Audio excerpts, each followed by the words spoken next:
Hello दोस्तों, स्वागत है आपका इस विजी चैनल में। तो दोस्तों, आपको पता होगा कि कॉलेज में एडमिशन होना स्टार्ट हो चुके हैं। 1 अगस्त से एडमिशन की प्रोसेस स्टार्ट हो चुकी है मध्य प्रदेश में। तो दोस्तों, अगर आपको किसी भी कॉलेज में एडमिशन लेना है तो कॉलेज में एडमिशन लेने के लिए आपको रजिस्ट्रेशन करना होता है।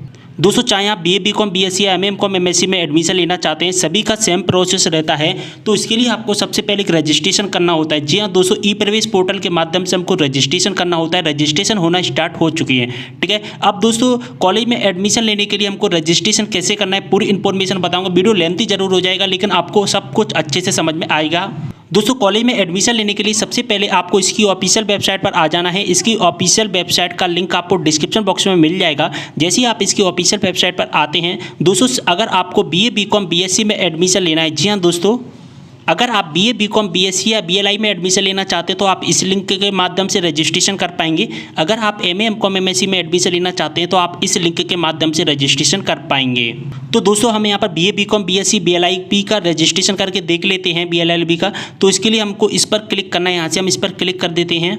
तो दोस्तों, इसके बाद में हमारे सामने इस तरह का इंटरफेस आ जाएगा। अब दोस्तों, यहाँ पर आपको कुछ नहीं करना है, इसको स्क्रॉल डाउन कर देना है। और जैसे ही स्क्रॉल डाउन करते हैं, यहाँ पर आपको चेक मार्क कर देना। और इसके बाद यहाँ पर एक आई एग्री का बटन दिखाई देगा, यहाँ पर आई एग्री कर देना है।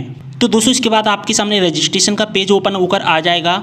अब हमको यहाँ से रजिस्ट्रेशन करना होगा। तो रजिस्ट्रेशन करने के लिए दोस्तों, यहाँ पर एक लिंक दिखाई देगा। सबसे ऊपर ही आपको एक लिंक दिखाई दे रहा है। जैसा कि मैं आपको हाईलाइट करके दिखाने की कोशिश कर रहा हूँ, इस लिंक के माध्यम से आप अपना रजिस्ट्रेशन कर पाएंगे। 1 अगस्त से 12 अगस्त के बीच में आप रजिस्ट्रेशन कर पाएंगे फर्स्ट राउंड का। इसके बाद जैसे आप रजिस्ट्रेशन कर लोगे, इसके बाद आपको चॉइस फिलिंग करना होगा। चॉइस फिलिंग का हम नेक्स्ट वीडियो में देखेंगे। अभी फिलहाल हम रजिस्ट्रेशन का ही देख लेते हैं। तो रजिस्ट्रेशन करने के लिए हम जो फर्स्ट वाली लिंक पर क्लिक करेंगे।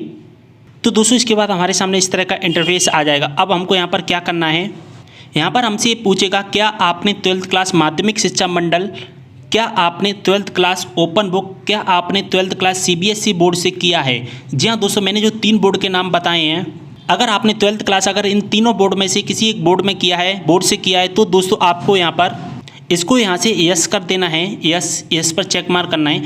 अगर आप किसी अदर स्टेट के स्टूडेंट हैं या आपने किसी अदर बोर्ड से किया है तो यहाँ से आपको नो। अब हम इसको यहाँ से यस कर देते हैं। जैसे ही हम यहाँ से इसको यस करेंगे, हमारे सामने इस तरह का इंटरफेस आ जाएगा। यहाँ से अब हमको क्या करना है दोस्तों, हमको अपना बोर्ड सिलेक्ट करना है। आपने एमपी बीएससी बोर्ड से किया है या सीबीएसई बोर्ड से किया है या ओपन बुक बोर्ड से किया है, जिस भी बोर्ड से आपने किया है 12th क्लास, उस बोर्ड को सिलेक्ट कर लेना है।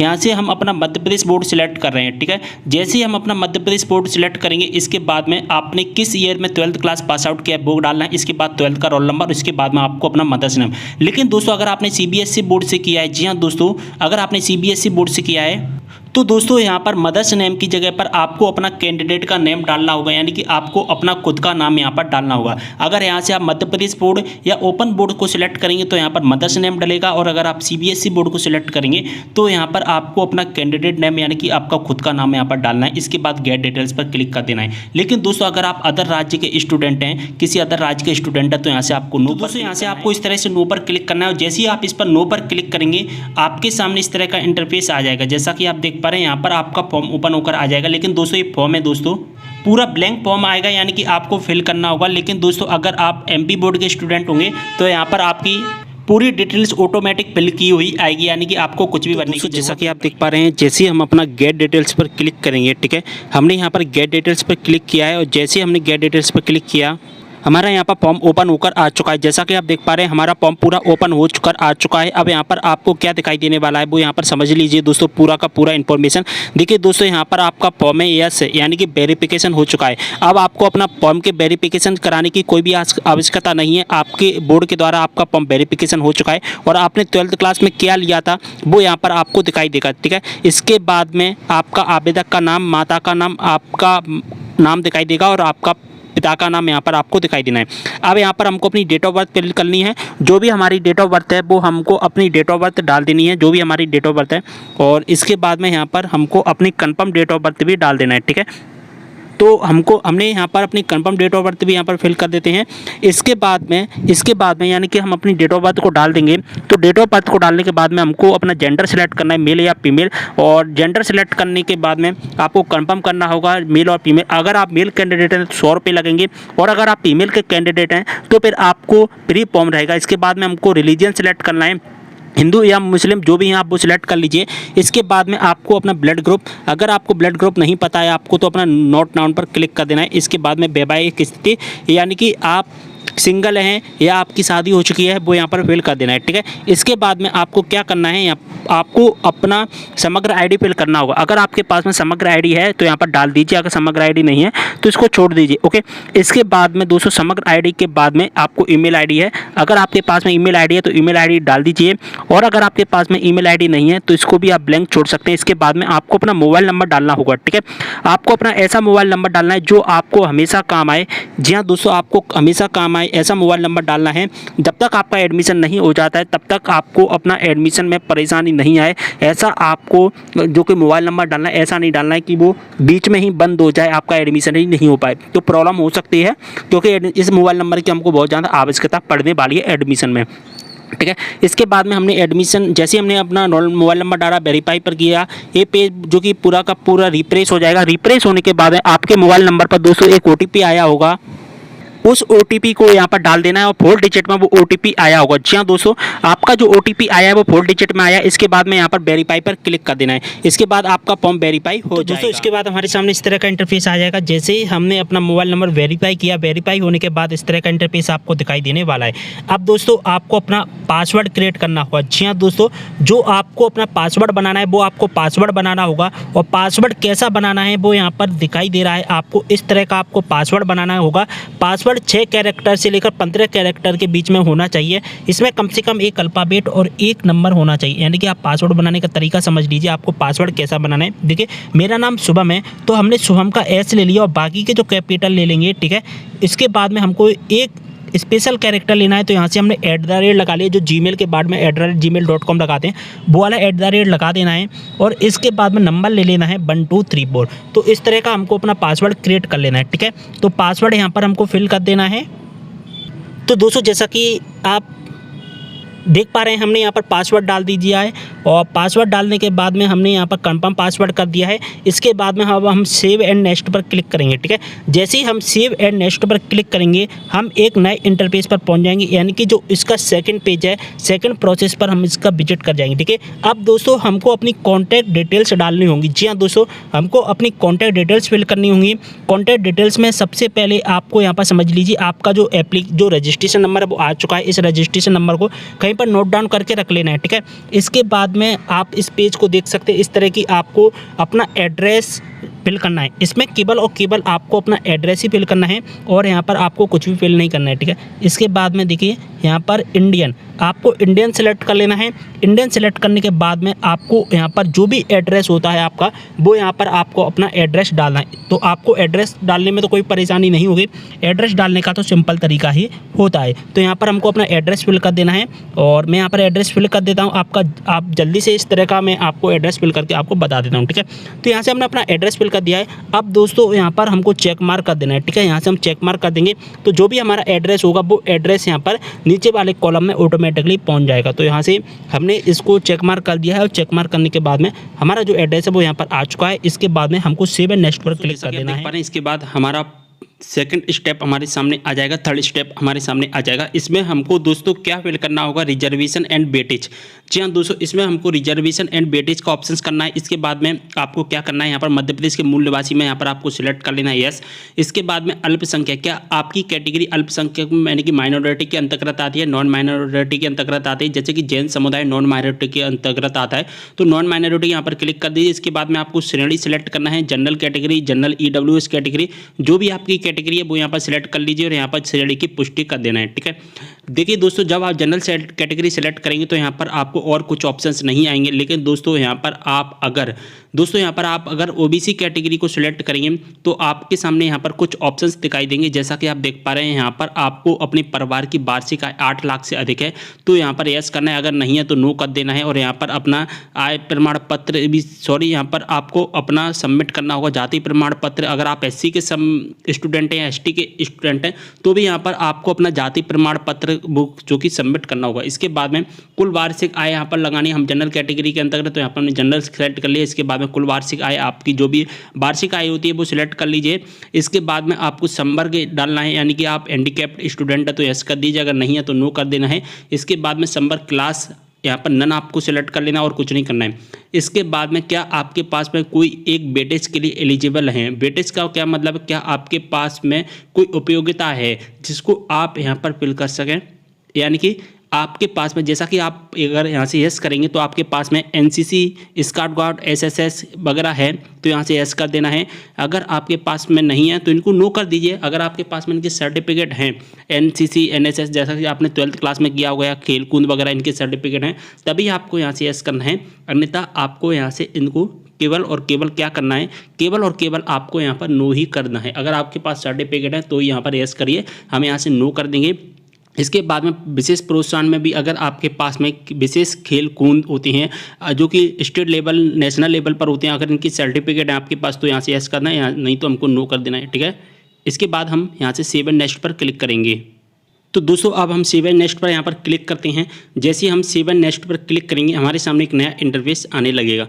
जैसा कि आप देख पा रहे हैं, अब हम नेक्स्ट स्टेप पर पहुंच जाएंगे, जिसका नेक्स्ट स्टेप का नाम है क्वालिफिकेशंस। यानी कि हमको यहाँ पर अपनी एजुकेशनल क्वालिफिकेशंस फिल करनी होंगी। जैसा कि आप देख पा रहे हैं, यहाँ पर हमें अपनी एजुकेशनल क्वालिफिकेशंस फिल करनी है।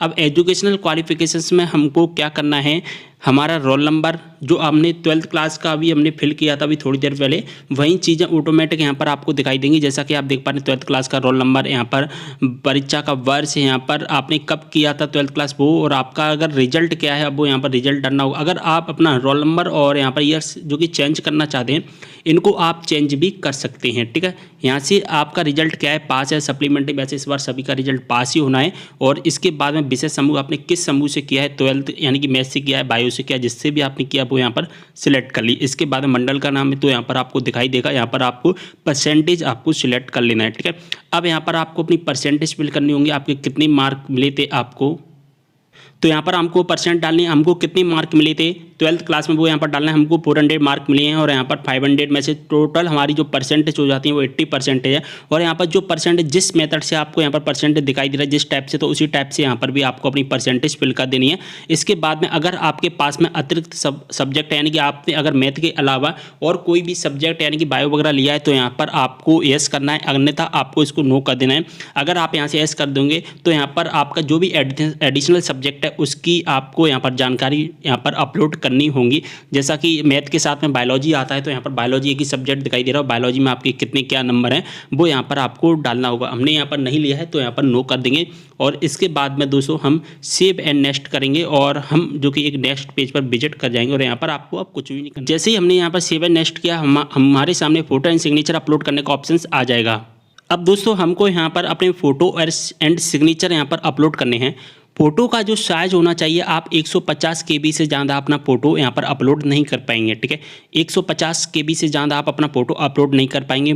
पीछे वाइट बैकग्राउंड होना चाहिए और 100 KB से लेकर 150 KB, सिंपल भाषा में कहें तो 100 से लेकर 150 KB के बीच में आपका फ़ोटो होना चाहिए। अगर हम वहीं बात करें सिग्नेचर की तो दोस्तों सिग्नेचर का भी कुछ यही मेथड है, यानी कि 100 से लेकर के 150 KB के बीच में ही, या आप 150 KB से कम में आपको अपना सिग्नेचर अपलोड करना है, यानी कि 150 KB से ज़्यादा नहीं होना चाहिए। इसका डायमेंशन क्या होना चाहिए, तो डायमेंशन भी यहाँ पर आप दिखाई दे रहा है, एक 350px और 300px का यहाँ पर आपका डायमेंशन होना चाहिए। अब दोस्तों यहाँ से हमने अपना फ़ोटो सिलेक्ट कर लिया है और फोटो सिलेक्ट करने के बाद में यहाँ से आपको अपलोड करना है। ठीक है, जैसे ही आप अपना फ़ोटो अपलोड करेंगे, अपलोड होने के बाद में आपके सामने इस तरह का फ़ोटो आ जाएगा। इसी प्रकार से सिग्नेचर भी अपलोड करना है। अब दोस्तों जैसा कि आप देख पा रहे हैं, तो दोस्तों हमने अपना फोटो अपलोड कर दिया, अब हम सिग्नेचर अपलोड करेंगे। ठीक है, अब दोस्तों सिग्नेचर हमने सिलेक्ट कर लिया और यहाँ पर अपलोड पर क्लिक करेंगे तो हमारे सामने इस तरह का इंटरफेस आ रहा है। अब इस तरह का इंटरफेस क्यों आ रहा है, क्योंकि हमारा जो फोटो है अभी इसका जो डायमेंशन है वो सही तरीके से सेट नहीं हो पाया है। अब हमको इसका जो डायमेंशन है वो सेट करना है सही तरीके से। तो दोस्तों हमने इसका डायमेंशन सेट कर लिया और डायमेंशन सेट करने के बाद में हमारा फोटो यहाँ पर आप देख पा रहे हैं अपलोड हो चुका है। यहाँ से हमने चेक मार्क कर दिया और चेक मार्क करने के बाद में यहाँ से हमको इस पर सेव एंड नेक्स्ट पर क्लिक कर देना है। ठीक है, अब हम सेव एंड नेक्स्ट पर क्लिक करेंगे तो हमारे सामने एक नया इंटरफेस आ जाएगा। अब दोस्तों हमको मिस कंडक्ट डिटेल्स फिल करनी है। मिस कंडक्ट डिटेल्स में हमको कुछ नहीं करना है, बस यहाँ पर दोनों में नो सिलेक्ट कर लेना है और कुछ भी नहीं करना है। यहाँ से आपको नो पर सिलेक्ट करके यहाँ पर सेव एंड नेक्स्ट पर क्लिक कर देना है। ओके, जैसे ही दोस्तों आप सेव एंड नेक्स्ट पर क्लिक करेंगे आपके सामने एक नया इंटरफेस आ जाएगा। ठीक है, अब यहाँ पर आपको क्या करना है, अपने डॉक्यूमेंट अपलोड करने हैं। क्या करना है, यहाँ पर आपको अपने डॉक्यूमेंट अपलोड करने हैं। यहाँ पर सभी के अलग अलग डॉक्यूमेंट अपलोड करना बताएंगे, यानी कि आप जनरल कैटेगरी के होंगे तो कास्ट सर्टिफिकेट वगैरह आपसे नहीं पूछेगा। लेकिन दोस्तों अगर आप SC ST OBC कैंडिडेट के स्टूडेंट होंगे तो यहाँ पर आपको कास्ट सर्टिफिकेट भी अपलोड करना होगा। यहाँ पर 10th की मार्कशीट, 12th की मार्कशीट, यहाँ पर डोमिसाइल सर्टिफिकेट और यहाँ पर हमको अपना कास्ट सर्टिफिकेट भी यहाँ पर अपलोड करना है। ठीक है, तो ये चीज़ें हमने अपलोड कर देते हैं और जो अपलोड हमको करना है दोस्तों वो 150 KB से ज़्यादा नहीं करना है। जैसा कि आप देख पा रहे हैं मिनिमम 150 KB और यहाँ पर इसका डायमेंशंस भी दिया गया है। जिस तरह से हमने फ़ोटो और सिग्नेचर अपलोड किया था सेम उसी प्रकार से हमको यहाँ पर करना है। ठीक है, अगर आपको कोई भी परेशानी आती है या आपको डायमेंशन बनाने में इनके साइज सेट करने में परेशानी है तो कमेंट करके जरूर बताएं, मैं आपकी प्रॉब्लम को सॉल्व करने की पूरी कोशिश करूँगा। अब दोस्तों जैसा कि आप देख पा रहे हैं यहाँ पर हमने डॉक्यूमेंट अपलोड कर दिए हैं। डॉक्यूमेंट अपलोड करने का जो प्रोसेस है दोस्तों, जिस तरह से हमने फोटो सिग्नेचर अपलोड किए थे सेम उसी प्रकार से हमको यहाँ पर करना है और यहाँ पर हमको इनको चेक मार्क करना है। ठीक है, अगर यहाँ पर अपलोड करने में कोई भी परेशानी आती है तो कमेंट करें। अब यहाँ से हमको सेव एंड नेक्स्ट पर क्लिक कर देना है। ठीक है, जैसे हम यहाँ पर सेव एंड नेक्स्ट पर क्लिक करेंगे हमारे सामने एक नया इंटरफेस आ जाएगा। ठीक है, अब क्या इंटरफेस आता है वो हम देख लेते हैं यहाँ पर। तो जैसा कि आप देख पा रहे हैं हमारे सामने हमने जो भी फॉर्म भरा था वो पूरा फॉर्म हमारे सामने आ चुका है, पूरा फॉर्म आ चुका है। हमने जो भी डाटा यहाँ पर फिल किया था सभी डाटा हमको यहाँ पर फिल किया हुआ दिखाई दे रहा है। आप इसको एक बार चेक कर लीजिए, अभी आप इसको एडिट कर पाएंगे, लेकिन अगर आप इस फॉर्म को यहाँ पर लॉक कर देंगे तो फिर आप इसको एडिट नहीं कर पाएंगे। तो लॉक करने से पहले इसको एडिट करने आए हैं। अगर आपको कुछ भी एडिट करना है तो अभी आप यहाँ पर देख लीजिए। ठीक है, अगर दोस्तों आपका यहाँ पर नॉट वेरीफाइड लिखा आ रहा है और यहाँ पर वेरीफाइड लिखा आ रहा है, जैसा कि अभी हमने फॉर्म भरा था शुरुआत में वहाँ पर वेरीफाइड लिखा था, लेकिन दोस्तों अगर आपका यहाँ पर नॉट वेरीफाइड लिखा है तो क्या मतलब है इसका। देखिए, अगर आपका ग्रीन कलर में यहाँ पर वेरीफाइड लिखा है VIRIFIED तो आपको कोई भी टेंशन लेने की ज़रूरत नहीं है, आपको कहीं भी जाने की ज़रूरत नहीं है वेरिफिकेशन करवाने के लिए। ठीक है, आपको डॉक्यूमेंट के वेरिफिकेशन करवाने के लिए कहीं भी जाने की आवश्यकता नहीं है। लेकिन दोस्तों यहाँ पर क्लियर लिखा गया है जब आपका नॉट वेरीफाइड लिखा आता है तब आपको दस्तावेजों के सत्यापन के लिए शासकीय महाविद्यालय पर जाने की आवश्यकता नहीं है। ठीक है, यहाँ पर क्लियर मेंशन किया आपको कहीं भी जाने की जरूरत नहीं है, शासकीय महाविद्यालय द्वारा दस्तावेजों का ई सत्यापन किया जाएगा। अगर आपका वेरीफाइड लिखा है, देखिए दोस्तों ध्यान से समझिए यहाँ पर क्या है, बहुत सारे स्टूडेंट मिस्टेक कर देते हैं। अगर आपका यहाँ पर वेरीफाइड लिखा है तो दोस्तों आपको कोई भी टेंशन नहीं लेना है, लेकिन अगर आपका नॉट वेरीफाइड लिखा है तो आप एक काम करिए, आप अपने कॉलेज में एक बार कॉन्टैक्ट कर लीजिए, जिस कॉलेज में आप एडमिशन लेना चाहते हैं, जो भी आपका हेल्प सेंटर, वो केवल और केवल गवर्नमेंट कॉलेज में जाना होगा। आपको गवर्नमेंट कॉलेज में जाकर देख लीजिए, शायद वहाँ पर वेरीफाई हो जाए। लेकिन इस बार क्या है, सभी फॉर्म इस बार ऑनलाइन वेरीफाइड हो रहे हैं, तो किसी क्या है ऑनलाइन वेरीफाइड नहीं हो पा रहे हैं तो आप गवर्नमेंट कॉलेज में जा सकते हैं, या आप जब एडमिशन लेंगे यानी कि जिस कॉलेज में आपकी मेरिट लिस्ट आएगी उस टाइम पर भी आप जाकर अपनी वेरिफिकेशन करवा सकते हैं। लेकिन अभी अगर आप जाकर एक बार ट्राई कर लीजिए, जिससे क्या है आपको कोई भी परेशानी नहीं आएगी, आपके फ्यूचर में आपके एडमिशन में कोई भी परेशानी नहीं होगी। अगर आपका यहाँ पर वेरीफाइड है फिर तो टेंशन लेने की जरूरत ही नहीं है, नॉट वेरीफाइड है तो एक बार आप अपने कॉलेज में विजिट कर लीजिए। ठीक है, अब दोस्तों यहाँ पर क्या करना है, यहाँ पर अभी आपका पेमेंट नहीं हुआ है तो भुगतान नहीं है, अब आपको इसमें थोड़ा सा नीचे आना है, सबसे नीचे आ जाना है। तो एक बार अपना फॉर्म एक बार चेक कर लीजिए। ठीक है, यहाँ पर अगर कोई भी मिस्टेक है तो एडिट कर लीजिए। अब आपको क्या करना है, अब आपको स्टार्टिंग में ही आ जाना है और स्टार्टिंग में आने के बाद में आपको क्या करना है, यहाँ पर आपको दिखाई देगा प्रोसीड एंड लॉक रजिस्ट्रेशन, तो इस पर आपको क्लिक करना है। अगर यहाँ पर आप लॉक कर दोगे तो फिर आप इसमें कभी भी एडिट नहीं कर पाएंगे, एडिट तो हो जाएगा लेकिन परेशानी आएगी। ठीक है, तो यहाँ से हम इसको लॉक कर देते हैं। अब हम लॉक जैसे ही करेंगे हमारे सामने एक नया इंटरफेस आ जाएगा। यहाँ पर आपको कुछ नहीं करना है, वही चीज़ें दिखाई देंगी। अब आपको सबसे नीचे आ जाना है। ठीक है, अब हम सबसे नीचे आएंगे, वही चीज़ें हमको दिखाई देने वाले हैं। हम सबसे नीचे आ जाते हैं।